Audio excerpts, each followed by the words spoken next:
Hello and welcome everyone, I'm C.S.Gilmore, and today, well, some of you may know this already, but I'm a big fan of the Warhammer 40k universe's lore and everything.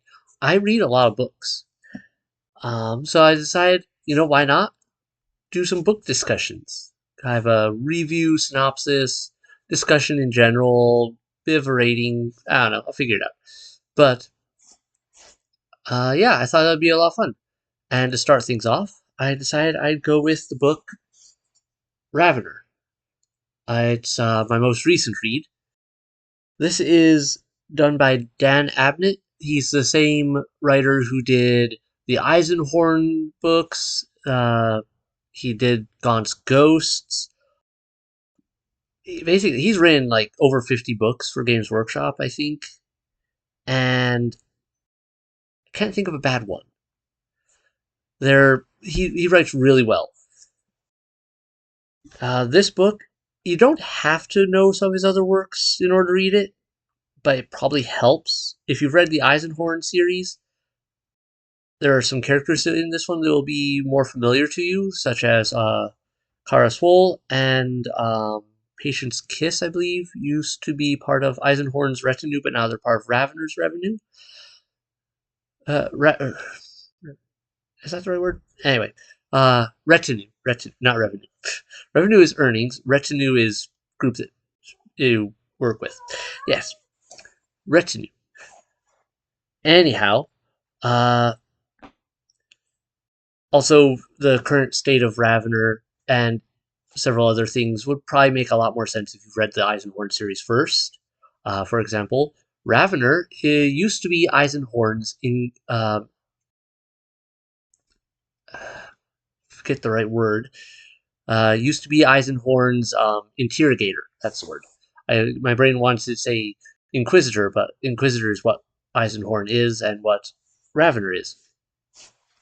Um, so yeah, Ravenor used to be Eisenhorn's interrogator, which is basically a inquisitor in training, and also they interrogate people, as you may expect, usually with various drugs, tortures, and other methods.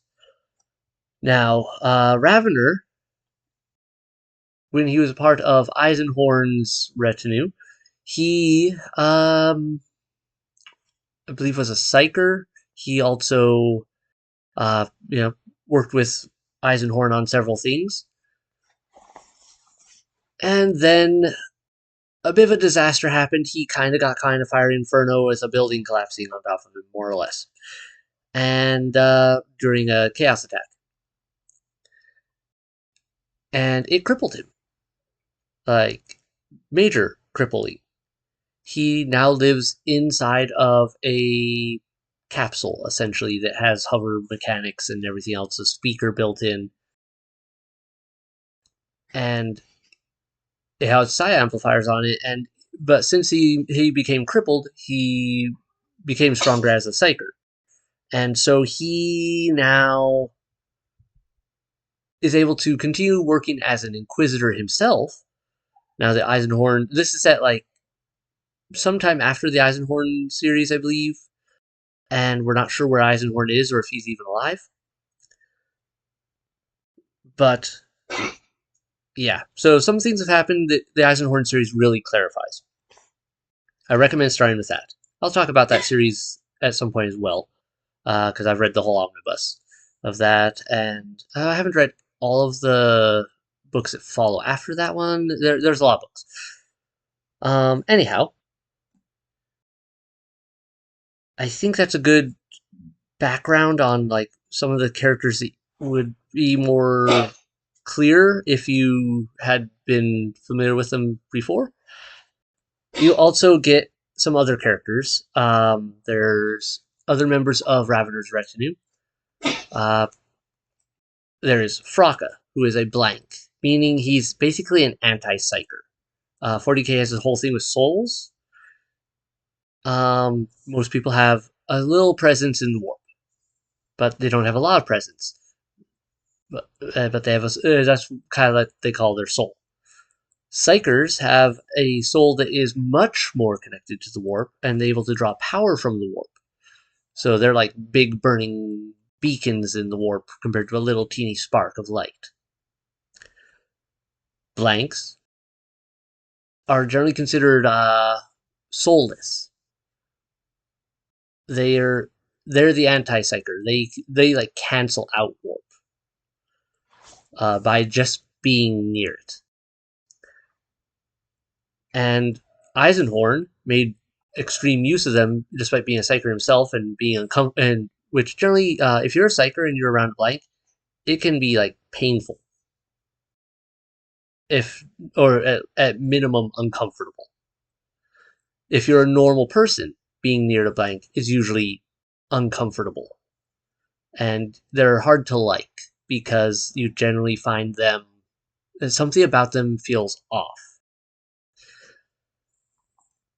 But Eisenhorn made a bunch of use of blanks as a very useful means of helping out with several things because he realized, if I have a blank nearby, and say they have there are ways that they found ways to like kind of just like how they have psi amplifiers, they can also amplify like restrict the blank effect to be a little less effective.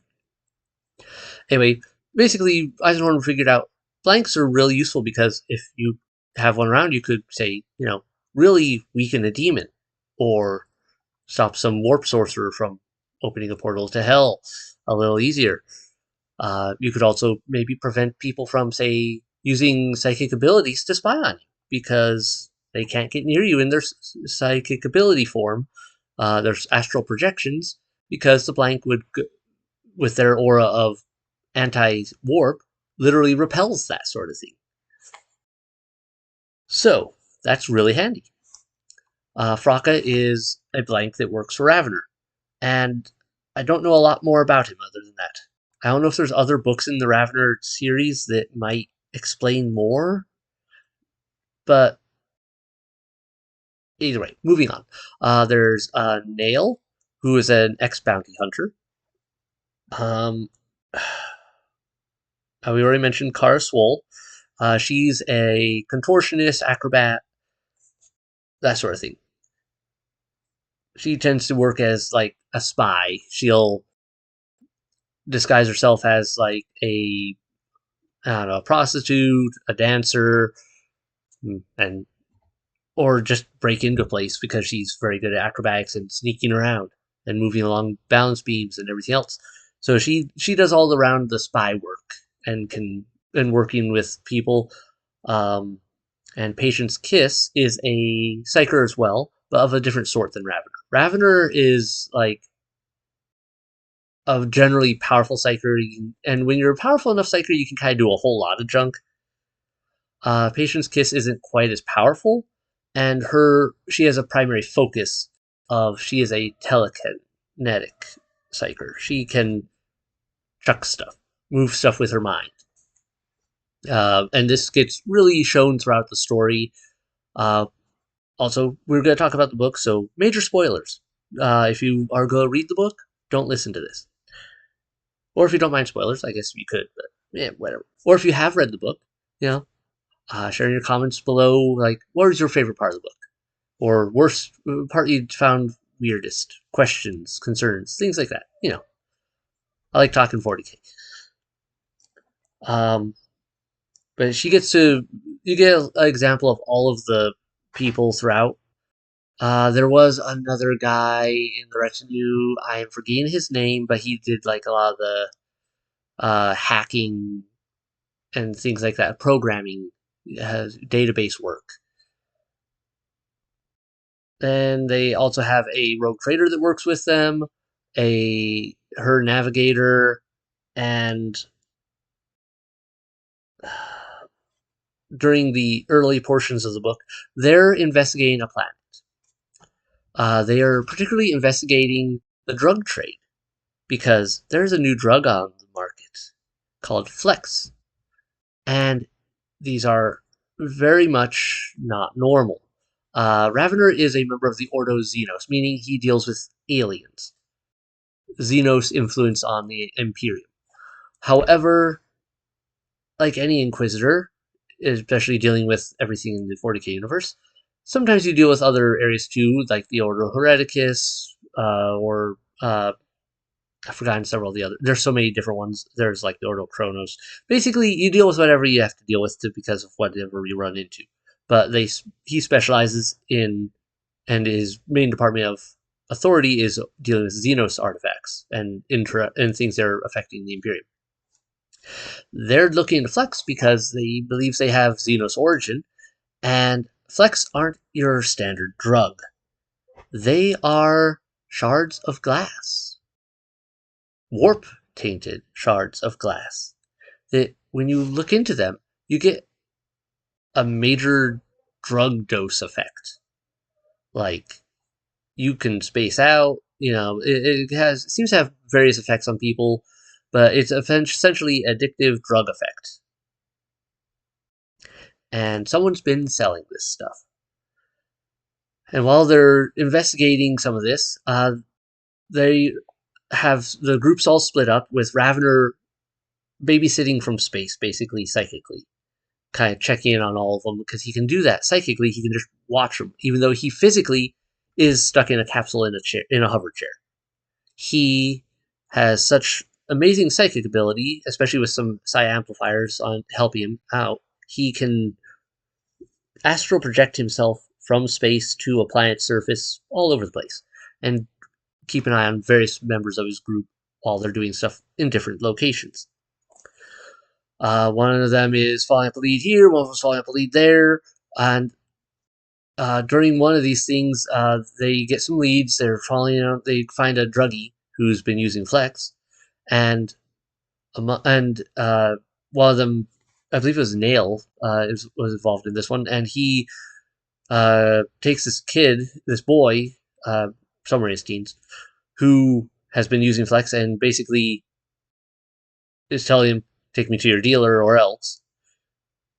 And the kid takes him to a dealer, expecting him to, get beat up. Maybe he could do something to get in good with the dealer, and by bringing this guy to him, that sort of thing.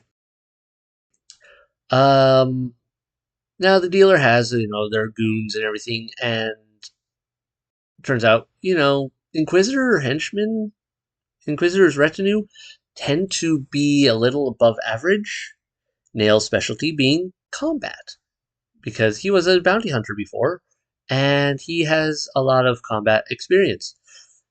So a bunch of thugs come at him, and he kind of tears them apart. And then we start getting some weird things, too, because Ravenor starts talking to Nail psychically. And this boy named Zale, who's Nail's been dragging along with him to get into this place, Zale hears Ravenor, which he shouldn't be able to do, which is very interesting. Oops, I forgot to silence my phone. Anyway, Zale, one second. Yeah, Zale can hear Ravenor talking to Nail. And so Ravenor, realizing this, goes, bring the boy along. He's coming with us. Because that's weird and could be very important and useful, potentially. We'll figure it out. We have to figure out what he's definitely got something going on. He's got some psychic ability. Let's figure it out. But he's coming with us. But first, deal with what you're doing. So Nail goes and gets into the head dealer's office, and they find some interesting problems. The head dealer is very dead. Very dead. Like, Sarah Connor from the first Terminator movie, she has a nightmare of watching a nuclear explosion, and then she's holding onto a chain link fence and she gets blasted apart and stripped to bone. Yeah, this drug dealer basically looks like that happened to them. They are a bloody mess of bone, with all the rest of them scattered, just blasted everywhere. Something eradicated them. Very weird, right? Meanwhile, one of the other agents is dealing with some noble type guy, someone who's influential, rich, and basically following another lead. They deal with some things, and find out this guy also has some flects, and they're trying to get information out of him, and their cover gets a bit blown with him. They are trying to get info out of him. They are working on that, and he manages to slip loose, gets hold of a fleck, looks into it, and it kind of affects him. So he gets bolstered with his courage and everything, and maybe not thinking the best. But either way, he puts up a fight. There's a whole scuffle. She barely gets out. The authorities are called because this is a high-end neighborhood, and the place is on lockdown. There's people sweeping the place looking for her, and Ravenor has to babysit her a bunch to help get her out. I believe this was Patience Kiss who was doing this. Yeah, because she had telekinetic powers throughout this that helped her deal with all this matter and not getting shot. So she can use a gun as well as telekinetic abilities, so she's not helpless by far. So yeah, Ravenor has to spend a bunch of time helping her get out. He also does a thing with a lot of his retinue where he wears them. W-A-R-E, I think is how they spelled it. But it's kind of what it sounds like.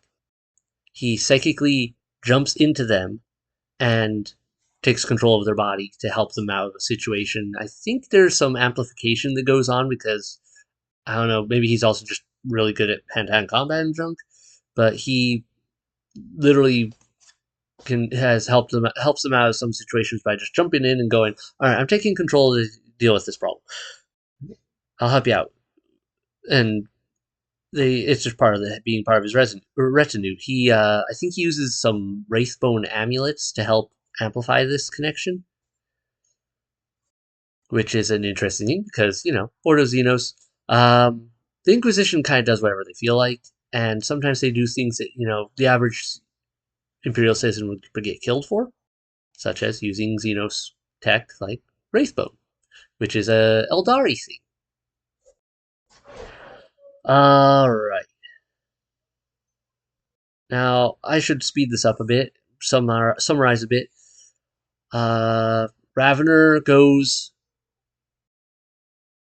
back to the scene of this nobleman's house kind of psychically after he gets his agents out, and he's examining the place, finds out there's some interesting individuals investigating the occurrence because the guy died.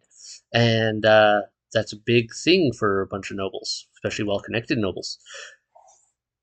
But there's these people in nice gray suits investigating this group of 3, and he's psychically watching them, trying to figure out who they are, read them, and then he realizes he may be in a bit of a spot of problems, because one of them is also a very powerful psyker. Probably more powerful than him. And he gets into a bit of a psychic fight, gets beaten up psychically, which not quite sure how that affects your health, but wounds to your soul. So wounds to yourself, but in not the physical sense, probably has some bad effects. Takes some time to recover, but once again, seems like those wounds heal like any other injuries. Over time, rest, care, that sort of thing. He gets into a major fight, which must have been really interesting for everyone in the area, because if you're not a psyker, you can't see all the psychic junk when someone's astral projecting. But you can definitely see the effects. Things frosting over suddenly as energy is drained from an area and it freezes, or something else just randomly bursts into flame, or something scratches a giant claw mark in the wall because someone using astral form changed their astral form into a giant predator monster to fight mentally and scratched something and it broke the wall in real life. Yeah, there's all sorts of cool stuff. They're blasting out windows all over. It's this conflict, throwing traps at each other. It's mental war games, basically. Ravenor does eventually get away, but he gets wounded a bit. And, yeah. Part of the problem was also for Ravenor in this circumstance, the guy who's fighting is insanely powerful. Also, Ravenor projecting from space, distance affects things. With psychers, can very much weaken you. And so, like projecting from space instead of being there right there in person, he's exerting a lot more energy and power just to be there. Okay. And I want to explain also, this story is told from various members of, like, you get occasional bits from Ravenor himself, from his perspective, but a lot of it is actually from Ravenor's retinue. It's really well written, though. Dan Abnett is very good at writing individual characters with their own quirks, their own personalities, their own general behaviors, enough so that you can easily jump between characters and not get lost. Also, it helps that their names aren't all super similar. I've read a I tried to read a book once called one of the Warhammer books. I believe it was Armageddon. I gave up on that book because it was a jumping between a bunch of space marines with all these complicated, very similar names. All the space marines were very much the same character, just about. And it's like, okay, we're over here. Also, the transitions in that book sucked. It was like, okay, cool. What time are we in? Where are we? This seems like very much like the last person we were with. Oh, but this is a different person? This isn't the same person? Are we sure? They seem to be behaving the same and acting the same and talking the same. And oh, they're dead. Okay, moving on. Wait, didn't that person just die? It was a bad time. This book and basically any other of Dan Abnett's work that I've read, not a problem. You can easily tell who you're with, where you're with them, when you're with them, all that good stuff. He writes really well. Highly recommend his works. So anyway, long story short, they did get some information out of their leads before everything went bad, and they had to run for it. Ravenor ends up coming down to the planet. They kind of start figuring out that Zale is a psyker, but not like most psykers. Most psykers, you have to worry about them, opening a portal to hell, frying your brain, boiling your blood, mind controlling someone, various other problems. Yeah, there's a whole gambit of things that can go horribly wrong with psykers. Horribly wrong. Um, Zale doesn't seem to have a lot of the downsides of that. For one, he doesn't even realize he's a psyker so much. He's a kid. He's in his teens. He's probably, yeah, just kind of figuring out, like, kind of just developing psychic abilities. Maybe a late bloomer, as it were, with the psychic powers. Anyhow, they are basically figuring out that Zale isn't a, like, most psychers who project things and can cast lightning and fire and junk like that. He's a receiver. He's basically the psychic equivalent of a satellite dish. Stuff goes on around him psychically, he picks it up. He hears it. He senses it. Which is a really nice thing to have in, say, a inquisitorial retinue where you might need to be listening in on psychic conversations that you might not normally be able to hear. Kind of handy. So Ravenor's kind of like, we'll keep him around. This might be good. Also, we should make sure whether he's going to be a problem or not. If he's going to, potentially, as his powers awaken more, whether he does become dangerous and, lose control and summon a gateway to hell and demons, junk like that we have to deal with. But anyhow, following the various leads, they follow up with the rich guy's dealer, which it turns out he's run off to this area. They're on a really fun planet, by the way, like super nice place. Totally would want to live there. I'm being sarcastic, very sarcastic. The place is acid rain, and I don't mean like, oh no, the statue is going to wear down in 100 years. I mean like, it's on my skin, how it burns. Acid rain. That's not good acid rain. And on the upper portions of some of these spires and city areas that have gone super high up, this place is a giant city. Like, the upper areas aren't really a lot of places, like the rich people, tend to live higher up in this universe. This place, not so. They might live higher up, but not that. Oh, not at the top, because at the top of this place, it's generally become run down.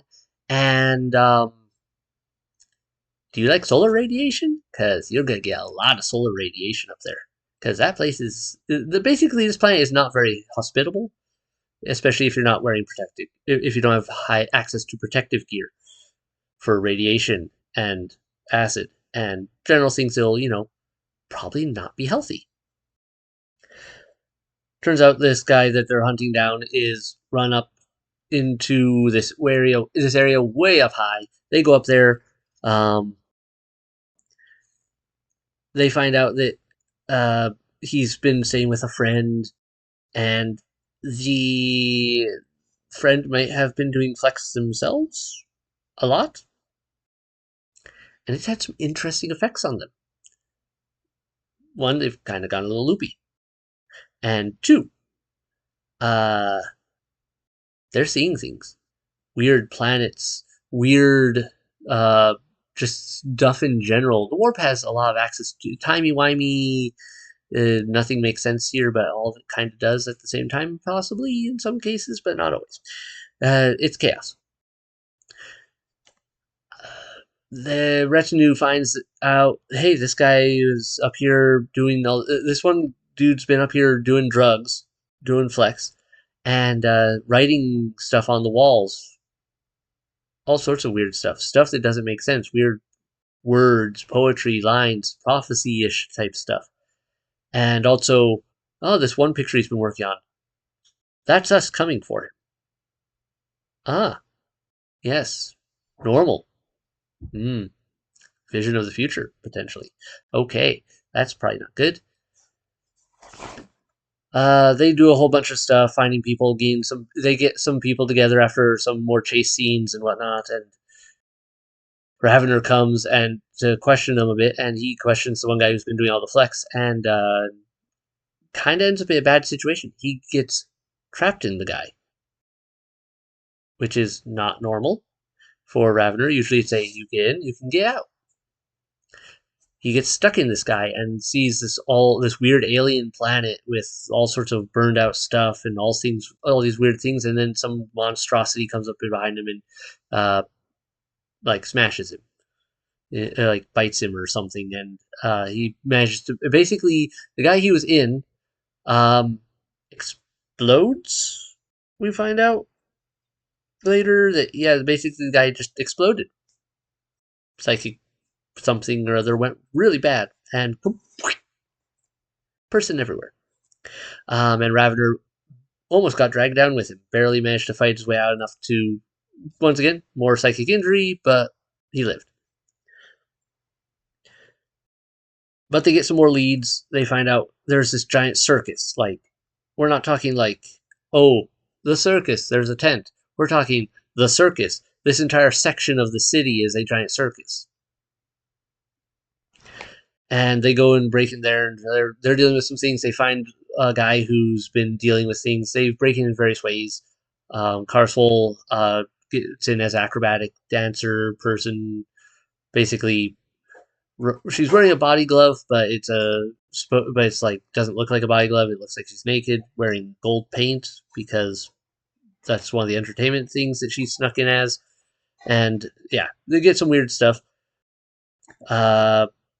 Some of the others break in as other things, like Nail and Frock, I believe, break in as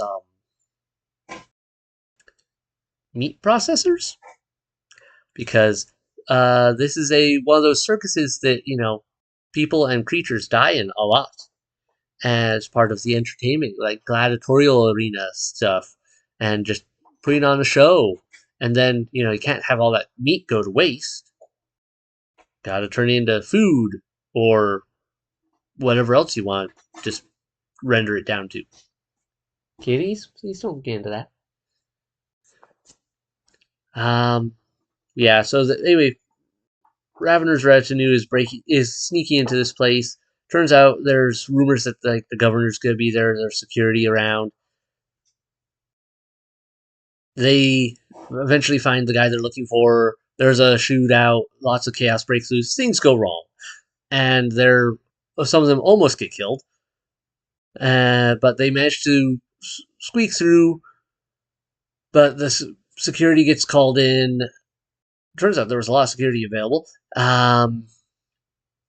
and yeah, so everyone gets kind of well, the jig's up. Ravenor's been working incognito here. He hasn't announced himself to the governor of the place or anything like that because he doesn't know how far this corruption extends. Part of being inquisitor is everyone's a suspect. If you don't suspect everyone, you're probably not a very good inquisitor. And so he doesn't know how many higher ups are involved in this thing, what's what. But they get caught. He has to come clean and go, look, I'm an inquisitor. Here's my proof. I have a Rosetta that says basically I can do what I want. Shut up. And yeah, and they meet some interesting people, such as those three gray suit people. There's the super powerful psyker that Ravenor fought. His name is Kinksky. He's, as you might expect, an extremely powerful psyker, but he's also not nearly as refined as Ravenor. He doesn't have finesse. He's just brute force and power. So he's not very good at some of the stuff that Ravenor is good at. He can't like wear people like Ravenor does, because Ravenor, when he's wearing someone, he's not like, crushing their psychic. He's not crushing them. He's not destroying their brain. He's just taking over in their place while they take a back seat. Kinksky, if he were to do something like that, would have to basically force his way in and then have to be careful not to fry their brain while he forces them to do what he wants. Things like that. Anyway, turns out Kinksky, this woman named Madsen, and Kinksky's handler, who's this big brute force guy, like basically he's the muscle of the group. And he's also the guy who watches over Kinksky's body when Kinksky astral projects himself and his body falls unconscious while he's not there, basically. And this guy, big guy, is I can't say his name right. It's like Abenorabab or something. Yeah, I don't recall. The spelling was weird. But he's the handler, and it turns out these three are part of a government agency that was recently established to hunt out corruption and deal with a lot of problems in the area. And they talk to Ravenor, and they do capture the guy they went to the circus for. And Ravenor, being the Inquisitor, Inquisitors basically can say, I'm in charge. The God Emperor says I can do what I want. Thank you very much. You listen to me or I shoot you. Or I can't. It doesn't always work that well, especially if you're in, say, a very law-abiding zone. But for those who are loyal to the Emperor and the Empire, the Imperium, basically, Inquisitor is able to do whatever they tell you to do. So, let me just make sure that's not important. Okay, 9 more. Right. They go off on the whole thing. They find out, hey, while we caught you, where are you getting your... like, the circus guy is a gamesman, big game hunter type guy. He's the guy who's been dealing the flects from the circus, using the circus as a means to get stuff in, oh, hey, we got a shipment of animals in. Turns out they also come with some other stuff. Well, And the government agents say that, yeah, we were basically planning a raid on this place. So, can we join your investigation? Or rather, we're joining your investigation because we're working with... this is our jurisdiction as well, and Ravenor suffers them to come along. So those three come along with the group, and they find out, hey, there's a rogue trader that was tied to connected to this guy who just broke dock real unexpectedly and took off, and they fled off somewhere else. And they give chase and try to hunt him down. They go to a place where there's a bunch of big game pickup on the route that the guy went down, that they fled to. And they're trying to figure out leads as to where they need to go. And they find out, this rogue trader didn't come here after all, but they sent another rogue trader with a message saying to tell the leaders of this giant cattle or whatever type of supplier, hey, sorry we couldn't make it. No hard feelings. We'll be back some other time. We just something came up. We can't come. We can't make it this time around for the moot, where we would normally buy a bunch of your stuff. Of course, the Ravenor and everyone figure this out because they go to this planet where the moots are happening. They find this moot that's going on, this big moot that's going on where they normally buy stuff, and they're trying to hunt down information. They can't really get close to the big guy in charge because it's a planet they don't really like outsiders that much, and the guy's busy running the entire moot of congregating like tradesmen and everything else. Kingski acts out, takes control of a old record keeper guy, basically jumps in there and forces him to, and looks through his eyes as he scans through a record book, realizes what all this happened and whatnot. And but unfortunately, it kind of gets everyone.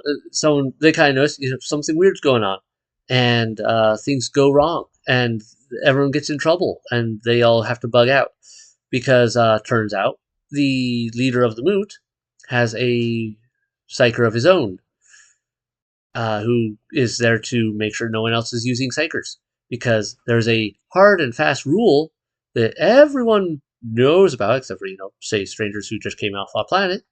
That no psykers are allowed at the moot, because if you could affect things, you could affect other people's minds, you could read people's minds, you could get an unfair trade advantage. That's a big no-no. So they all get in trouble, hunted down. Some people die, and I think it was the programmer dude, he gets majorly injured. He gets his arm cut off during the scuffle, and so one of Ravenor's retinue. I get those words so mixed up. One of his retinue gets majorly injured, but the Ravenor jumps in and is able to save him barely, and then so the other retinue are able to pull him out. The government agents are completely useless. After they get this info, they basically took the escape vehicle and said, "We're not waiting for you. Bye." And so, yeah. Also, the big gamesman guy that they captured from the circus has been being interrogated by Ravenor. His name is Debo, I believe. Ravenor notices some weird things about him. One is that he seems to be getting dumber as the interrogations go on. It's also like his brain doesn't feel right. But Ravenor's like, I haven't been interrogating him that hard. I could, but I haven't been. I've been damaging him, so why is there signs that someone's been damaging him?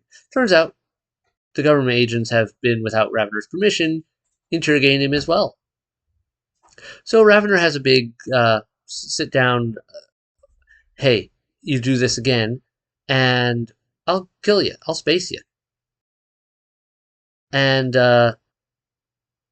this was a big red flag for me as far as all this goes. The government agents previously is like, okay, loose cannon. But, like, Ravenor tells him that, and Madsen, who's the handler kind of for the group of government agents, is just like, yeah, smile, sure. And for me, that was like, if I was Ravenor at that point, and it was how the government agents have been acting, and that reaction to me going, you listen, you behave yourself, or I will space you. And them just going, yeah, that's a great idea. I will have spaced them right there. As an inquisitor, he had full authority to do that, but he didn't. Admittedly, it would have been maybe a slightly unjustified thing, but there were red flags, in my opinion, that these government agents aren't right.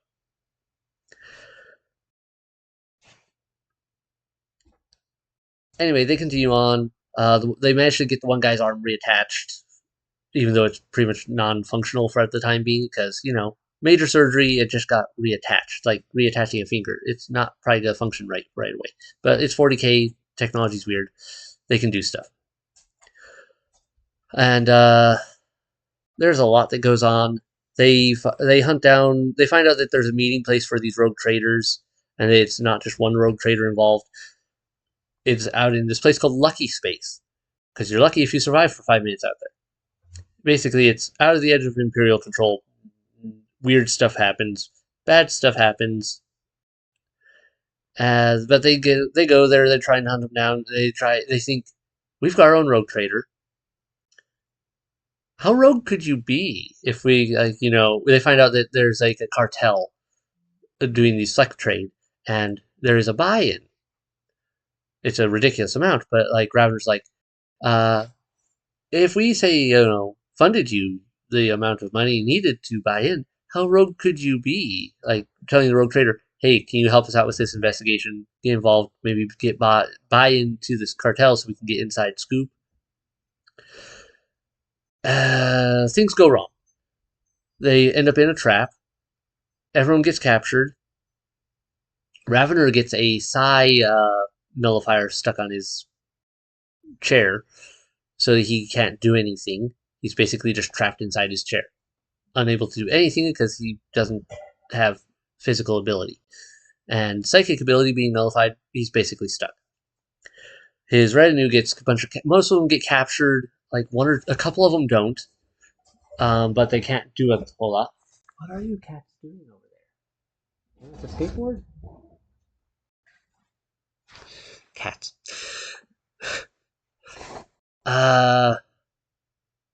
We're getting close to the end of the book now. I've skipped over some areas. There's a lot more details involved. It's a really good read. I highly recommend it. But things go bad. Everyone gets captured. They end up, and turns out, big surprise, the government agents are all in on the cartel. At least these 3 government agents particularly. And the reason that DeBoe's brain was all mushy is not necessarily that they were interrogating him, as Kingsley was purposefully, removing memories and things so that they couldn't tell Ravenor anything important. Like that, hey, this is a trap you're walking into. Because this whole plan of the entire time to get him out to Lucky Space was actually a trap to get rid of Ravenor and his retinue.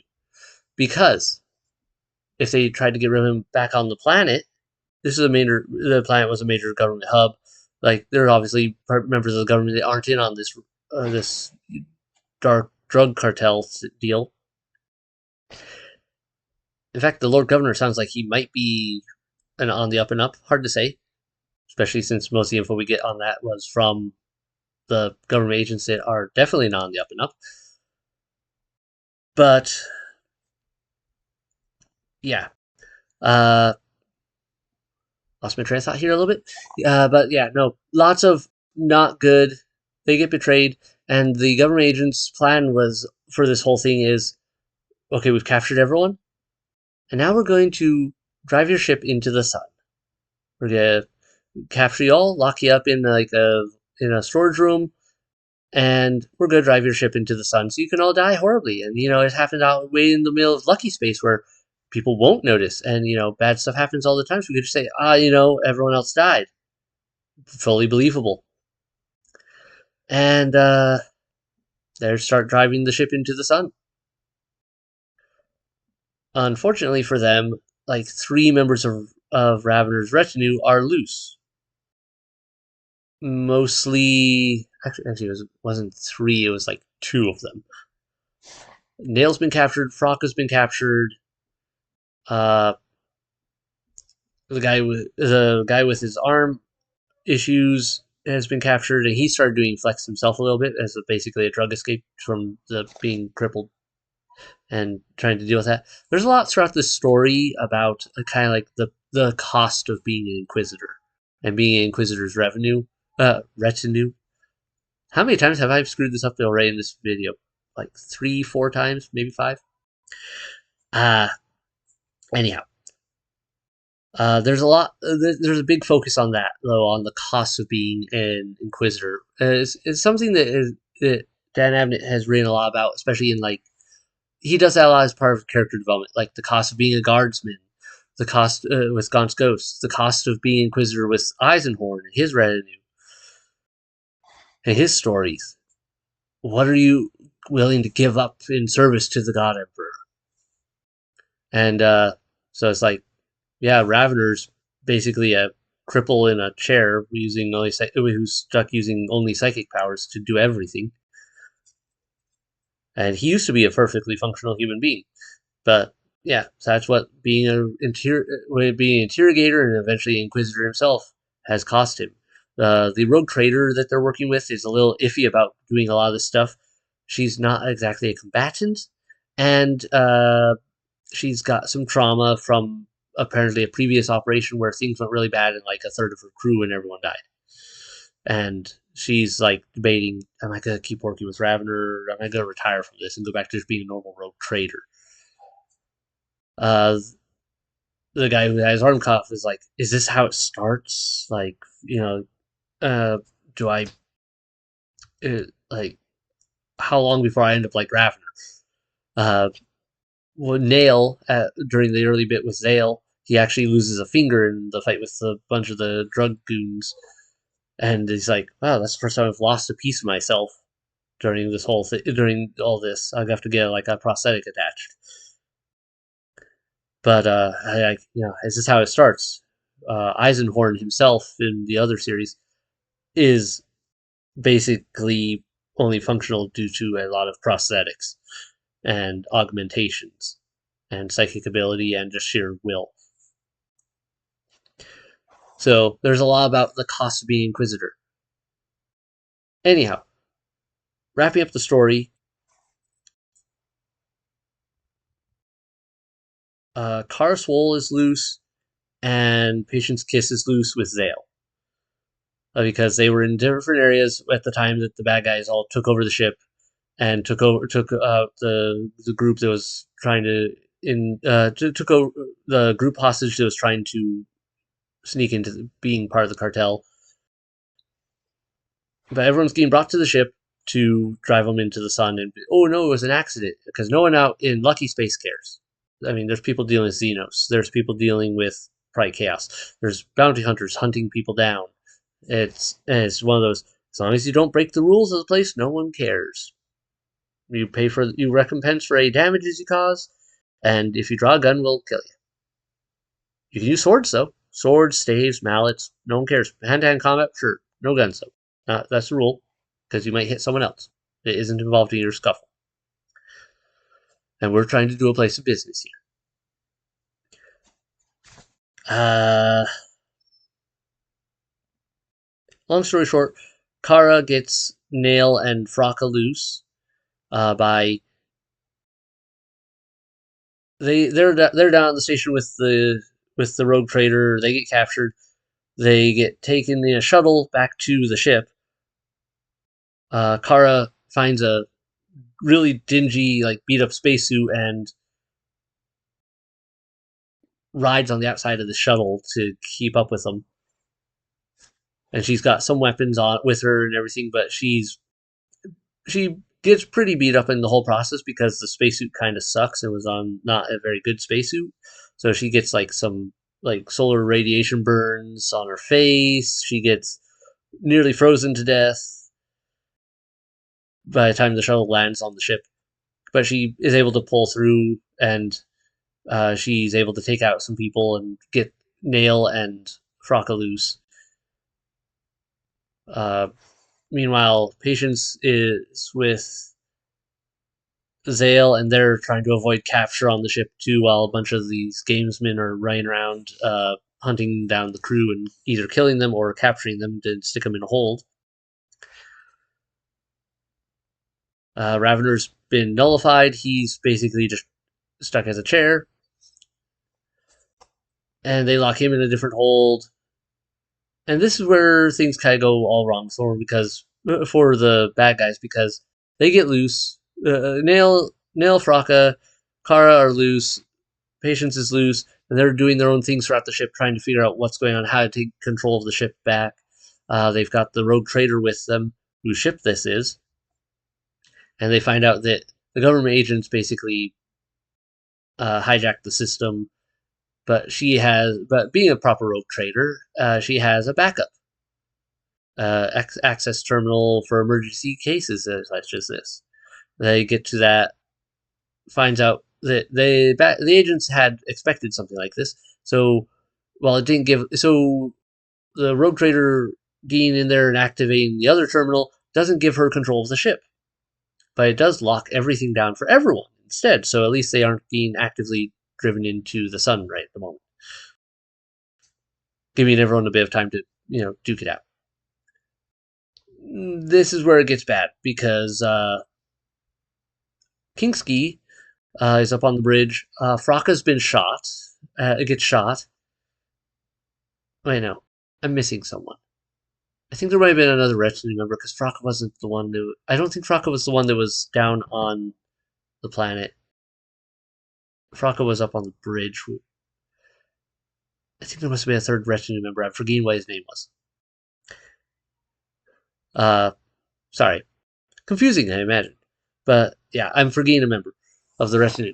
And mixing him up with Fraka. But anyway, Fraka's been shot on the bridge and presumed dead. And someone else got shot, if I remember right. There's a lot of people that get shot. Some people not doing so good. Oh, the other person was the guy with the arm injury, and he just gets captured because he can't really fight without an arm. And he wasn't much of a combatant to begin with. He's kind of a coward. But Kingsky gets left on the bridge, and he astral projects all around to... he projects into the second in command of the ship to steer them into the sun by forcing him to, and basically kills the guy, frying his brain in the process. Meanwhile, or very nearly frying his brain. Meanwhile, he goes and, but once things start going bad, Kingsky then goes and astral projects down, and he's hunting down the rogue trader with the goal of kill her and take control of the ship again. They've got other problems too, because one of the other, the rogue trader that was part of the cartel, has also followed in his ship, and he's decided, you guys are losing control over there. Maybe I should just blow you all up. So he starts shooting at them, and while the ship's basically defenseless, so they've got even more chaos breaking loose. Nothing like honor among thieves and murderers. Lots of bad stuff going down for everyone. Debo ends up in the same cell as Ravenor, who is currently helpless, and Debo's a little ticked, and also maybe not the brightest. He tries to kill Ravenor with an axe. Now, Ravenor's not stupid, and his force chair is very well armored. But Debo's making progress, so he's hacking through, almost breaks, like he breaks a hole in the glass, or whatever the stuff is that's protecting Ravenor. And, but that's around the time that some of Ravenor's retinue finds him. I believe it was Kara, ends up finding Ravenor. Debo hides in the corner, comes out, attacks her. They get into a fight. Kara's dodging him and everything. Ends up grabbing the nullifier off of Ravenor's chair and throwing it at Debo. It gets destroyed. Guess who's loose now? Ravenor's loose psychically again. Debo gets turned into a human empty soda can, which isn't so empty. He gets crushed like a soda can. Because Ravenor's a little ticked right now. Also, Ravenor is quickly aware of some of the stuff going on, like that Kingsky is moving at Mach 2 through the ship. The ships are huge in 40k, like ridiculous sizes, like city-sized. For a lot of ships, even on the smaller ones, they're not small. But Ravenor realizes Kingsky's loose psychically as well, and is going to go kill some people. So he's like, I have to go now. I have to go save some people, or we're all doomed. So he shoots off. He and Kingsky have a new battle. Ravenor gets there just in time to stop Kingsky from killing people. They have a psychic battle again. And once again, Ravenor's still outpowered. But not as badly as before because he's a lot closer now. Physically. But he's still... It turns out Kingsky's just a monster. Like, power-wise. He's still more powerful. But Ravenor has a lot more combat training, a lot more finesse. He's got more skill. They're duking it out, and basically as stalemate. And this is where like lots of things are going on. The crew's also fighting a bunch of other bad guys. Things are going on all over the place. The ship's being shot at, being destroyed. And this is kind of where I feel like there's a little Deus Ex Machina. And maybe it would make more sense if I don't know if there's other books in the Ravenor series. Maybe some that would give us some more details on other members of Ravenor's retinue. Because Fraka, who has been shot and has been bleeding out on the ground for who knows how long, suddenly sits up. Pulls out smoke because he's a chain smoker. And, like, he's not just, like, a little shot, by the way. Like, he's smoking and there's smoke coming out of the hole in his chest. And he goes over to Kingsky's body, that's lying there, because Abenar and Madsen have all left to go hunt down other members of the retinue, because they're like, we have to get this done now, because if we don't get control of the ship, and then our ally is going to kill us all, just to make sure that Ravenor doesn't get off. Anyhow, Fraka gets up, lights up a cigarette because he's a chain smoking type, and goes over to Kingsky's body. He's like, "Yo, dude, hey, wake up!" All right, and kills him. So Ravenor's fighting Kingsky, kind of starting to lose, and suddenly Kingsky dies. And Ravenor's like, "That was weird, but okay, we have to go because you, shipmistress, rogue trader." Can you get control of your ship now that you are no longer being interfered with by people counter-amending everything? They get up to the bridge. And they find out they're in a bad state. The second in command is alive, but kind of not by a lot. Kingsky was not kind while he was forcing him to steer the ship into the sun. Ravenor, out of necessity, jumps into him and is like trying to figure out what's going on. Has I believe Nail take over the weapon console and figure out what they've got to work with, because they're being fired on by this other rogue trader. Thankfully, the reason they haven't been destroyed yet is because neither of their ship is pretty well armored to begin with, but also it's not built necessarily for combat, and neither is the other rogue trader ship, so they haven't managed to finish each other off, but it's getting there. They find out they've got barely enough power if they activate the reactor that usually gets used for warp travel. They might be able to like buy a few seconds on the shields, and we have one gun left. It's a torpedo, like missile launcher, and we have one of them. It's on the one part of the ship, like the prow, I believe it was. So the front of the ship. That's all we've got, and that's not going to do us a lot of good because the other ship has all their shields and everything else up, and missiles can't just get through void shields. You have to knock out the void shields first before a missile can even remotely get in there to hit stuff. So, and by the way, Fraka, after he's popped up, killed Kingsky and everything, he's collapsed again. Not quite sure dead or dying, but not doing great, obviously. Hole through his chest. But he came to long enough to kill Kingsky and save Ravenor and everyone. So that's my point off of the story is Deus Ex Machina came in weirdly there, and I don't recall any indicators as to why Fraka would have been able to do that. It's like, is he part cybernetic? I don't know. Ravenor goes and is like, all right, we have one shot at this. I'm going to go do a thing. You get the torpedoes ready. And Nail's like, it won't do us any good. We can't. They have void shields. And Ravenor says, I am going to do a thing. When I tell you to shoot, you shoot. Don't ask questions. Just do it. Got it. Ravenor is also, by the way, very worn out by now because he's just been in a massive psychic battle. He's had a lot of injuries and just bad times overall.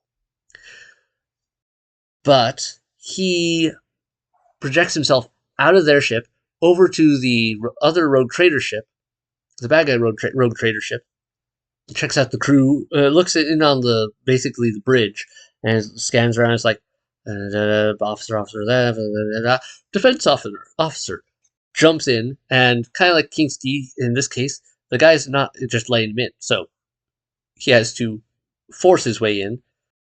So the guy's like spasming, seizures, that sort of thing, fighting Ravenor. But Ravenor manages to get in there long enough to uh, shut down the void shields and then psychically yell at Nail, "Shoot, fire now!" And they blow up the bridge and kill the bad guy rogue trader that was hunting him down, and basically cripples the enemy ship. Thus, giving them time to now get hold of their ship, and they have to work out all the details of okay, who's injured, who's alive, who can we treat? Like, so they've got a bunch of injuries to recover from. They also know that this is a cartel of people involved with this the flex trade, and so they've killed some people, but there's still more. And this is about where the book wraps up, where they realize a few things. That one, they have to work out how are we going to get back to the planet we were on before to continue our investigation and deal with everyone else who is involved, because our ship's crippled and it's going to literally take months, if not years, to fix, etc. and so forth. So they go and have to barter passage with someone else on the island of illegal everything.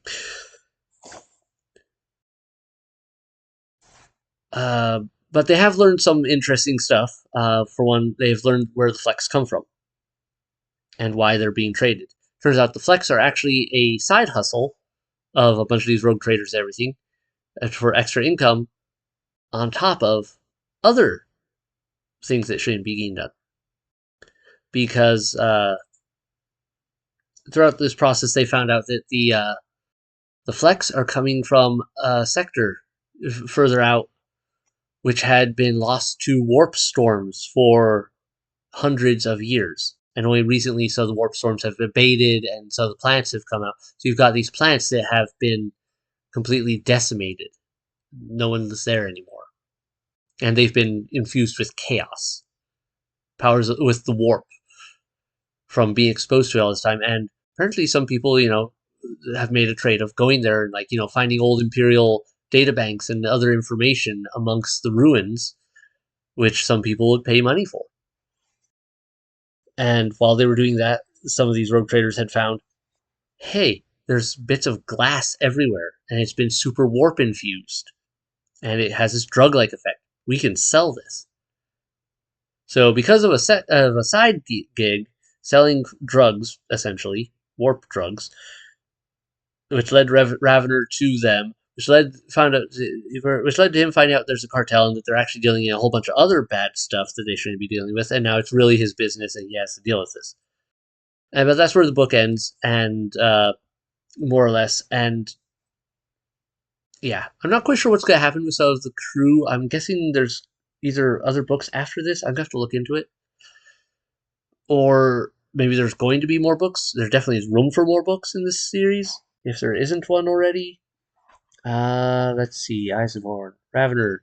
Yes, there are at least two more books here. There's Ravenor Rogue and Ravenor Returned.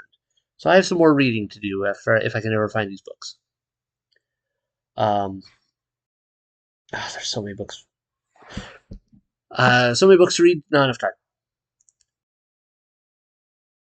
But that was my summation of the book. I hope you guys, or general discussion of the book, I hope you guys enjoyed it. If you aren't going to read the book, hope this gave you some idea of how the book goes. And you enjoyed that. If you have read the book, hope I didn't miss anything important. I did have to skip over some bits and really summarize a lot of spots, because this could have gone on a lot longer if we'd gone we're like down the line event for event. It was a fun read. Like I said, the characters are very well defined. You get to know them. Like I said, I wouldn't give this like a 10 out of 10. Maybe I think I'm gonna give it like an 8.5 to 9 out of 10. Mostly because it was a really good book.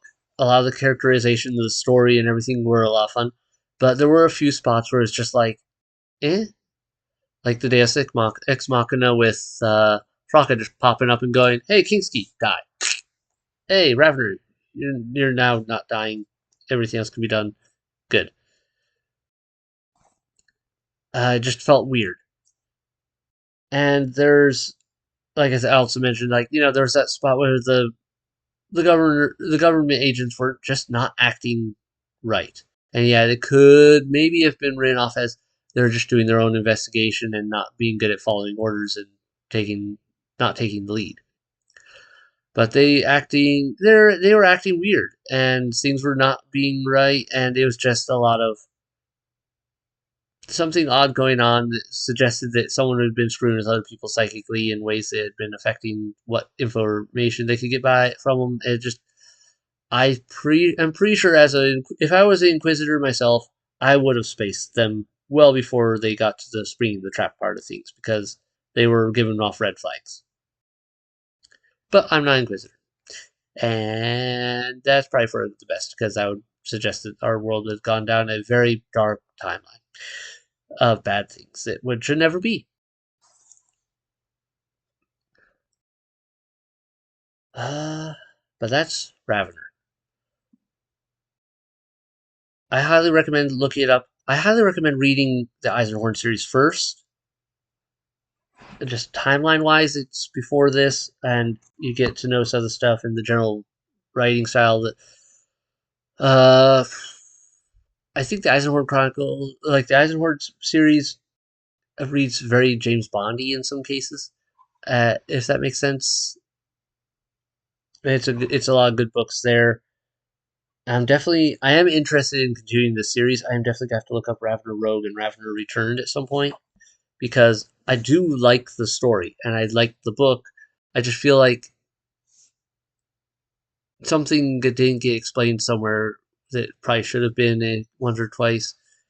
And otherwise, it was good though. The characters are interesting, and I'm curious where it's going to go. But as I mentioned before, leave a comment below. Have you read the book? If you did, what was your favorite part? What was your least favorite part? Was there disagreements with how my view on this? Maybe you noticed something I accidentally skimmed over. Like, let's discuss. Because I love talking about Warhammer. I love talking about the Warhammer lore. And there's a lot here that was really cool. And you don't get to see some of this. I like these works because you get to see the Inquisitor side of things from Inquisitors that aren't psychopaths.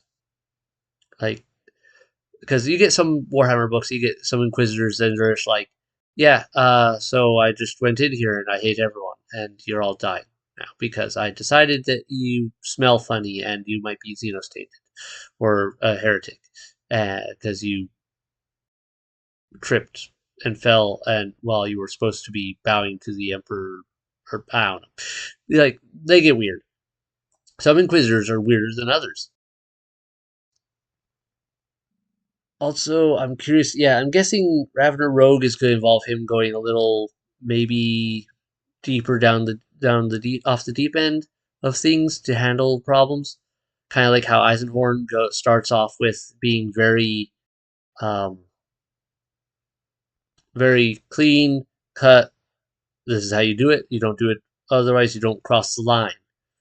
And as things go on, he becomes more and more radical out of necessity, but he becomes more radical. And there's this whole constant thing with the Eisenhorn series of if you live long enough as a Inquisitor, you eventually become you kind of become what you eventually have been fighting against because you have to get involved in so much nasty stuff just to fight the nasty stuff. And so a lot of Inquisitors eventually become the thing they started off fighting. It's a fun concept, and it makes some good stories. And I love this how this goes. But this book gets a lot of good points though for characterization. The general plot was really fun. The scenery was very descriptive. I could conjure up a lot in my mind of imagery of like the circus, this spire top that is exposed to radiation a lot of the time and just not a hospitable place. Uh, the slums of this hive city full of drugs and other junk. Everything was very easy to imagine and picture, and like the general smells and feels and like the general atmosphere of the place could be very easily imagined because they were very well described. So, good book. Highly recommend it. Read it. Enjoy. I should wrap this up because I know I'm starting to wrap. Have a great night, everyone. Bye.